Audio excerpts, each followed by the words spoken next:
دین غالب نہیں ہے اور آپ خود 50%، 60%، 70%، 90% کافر ہیں، اس لیے کہ اس ماحول کا جز ہے، اس میں کفر کا نظام ہے۔ تو مسئلہ کچھ اور ہے۔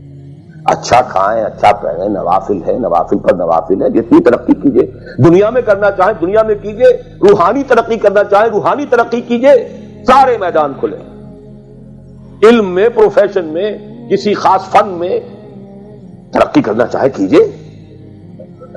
دین غالب نہیں ہے اور آپ خود 50%، 60%، 70%، 90% کافر ہیں، اس لیے کہ اس ماحول کا جز ہے، اس میں کفر کا نظام ہے۔ تو پہلا کام تو اپنے آپ کو اس کفر سے نجات دلانا ہوگا، پھر نماز بھی اسی کے لیے ہے۔ وَاسْتَعِینُوا بِالصَّبْرِ وَالصَّلَاةِ، مدد حاصل کرو نماز سے۔ کس کام کے لیے مدد حاصل کرو؟ The mission to make the deen of Allah supreme and aqim الدین۔ نماز اس کے لیے سبسروینٹ ہے، اس کے لیے مدد ہے۔ روزہ اسی کے لیے جنگ کرنے کی صلاحیت پیدا کرنے کے لیے ہے۔ دین مذہب بنتا چلا گیا، سارا ایمفیسس نماز، روزے، حج، عبادت پر ہو گیا، دین کا تصور ہی ختم۔ اور پھر ہم میں سے جو لوگ غلام رہے وہ تو اتنے خوگر ہو گئے کہ ملا کو جو ہے ہند میں سجدے کی اجازت ناداں یہ سمجھتا ہے کہ اسلام ہے آزاد۔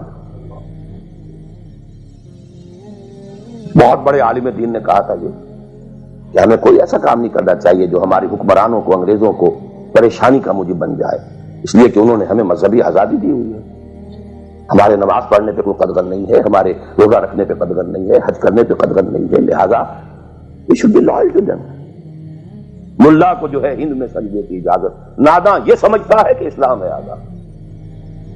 یہ کانسیپٹ اتنے پختہ ہو چکے ہیں، اتنے پختہ ہو چکے۔ ریچولزم، رسومات، رہ گئی رسم اذاں روح بلالی نہ رہی، فلسفہ رہ گیا تلقین غزالی نہ رہی، نماز و روزہ و قربانی و حج یہ سب باقی ہیں، تو باقی نہیں۔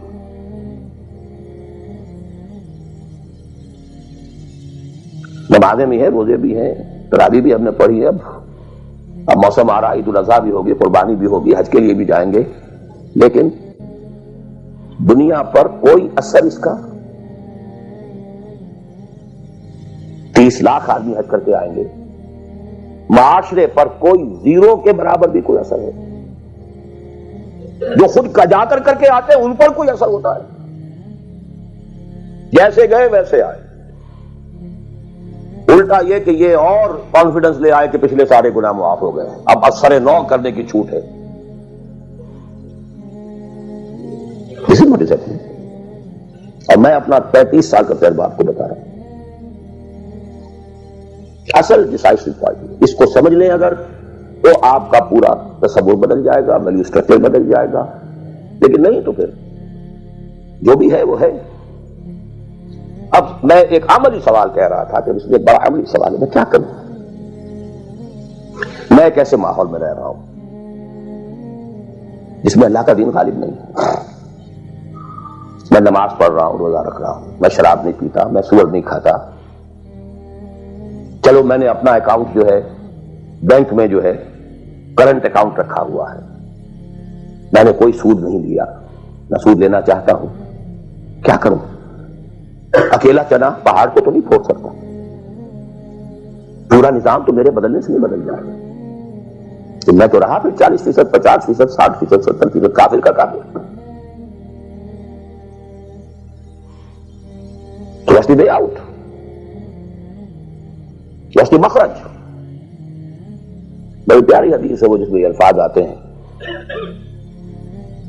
حضور نے فرمایا انہا ستکون فتنۃ، ایک وقت آئے گا بڑا فتنہ ہوگا۔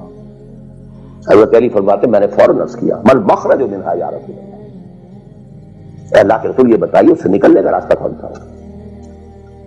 یہ نہیں پوچھا کیا فتنہ ہوگا، کیوں ہوگا، کب ہوگا، کیسے ہوگا، کدھر سے آئے گا، کچھ نہیں، نکلنے کا راستہ بتائیے۔ بلکہ ایک اور روایت اس حدیث کی اس سے بھی زیادہ پیاری ہے کہ اصل میں حضرت جبرائیل نے کہا حضور سے یا محمد امتک بعدک، اے محمد صلی اللہ علیہ وسلم کبھی سوچا ہے تمہارے بعد تمہاری امت کا کیا بنے گا؟ تو حضور پلٹ کر سوال کرتے ہیں مل مخرج منہا یا جبرائیل، یہ بہت بڑا پرابلم تم نے اے جبرائیل میرے سامنے رکھا ہے، تو آپ ہی بتائیں اس سے نکلنے کا راستہ کیا؟ قال کتاب اللہ، وہ پوری حدیث پھر وہی ہے، کتاب اللہ فیہ خبر ما قبلکم ونبأ ما بعدکم وحکم ما بینکم وہو الذکر الحکیم وہو الصراط المستقیم وہو حبل اللہ المتین۔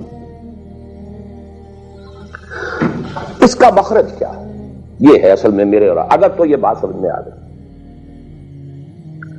اس کے لیے تصور سمجھ لیجئے ہمارے دین میں کفارے کا ایک تصور ہے۔ آپ نے روزہ توڑ دیا وہ تو ٹوٹ گیا، کیا کروں؟ جڑ تو نہیں سکتا، کب اشکوں سے جڑ سکتا ہے؟ جو ٹوٹ گیا سو ٹوٹ گیا۔ روتی ہو کہ شیشہ جام کے بل، جو ٹوٹ گیا سو ٹوٹ گیا۔ تم ناحق ٹکڑے چن چن کر دامن میں چھپائے بیٹھے ہو، شیشوں کا مسیحا کوئی نہیں، کیا آس لگائے بیٹھے، وہ تو ٹوٹ گیا، لیکن اس کا کفارہ جو دیا، یہ کفارہ ہے۔ قسم کھائی تھی، یہ نہیں ہے کہ اب توڑ نہیں سکتے، غلط کھا بیٹھے توڑو، کفارہ۔ آج میں اس لفظ کفارہ کے حوالے سے آپ کے سامنے وہ بات کر رہا ہوں۔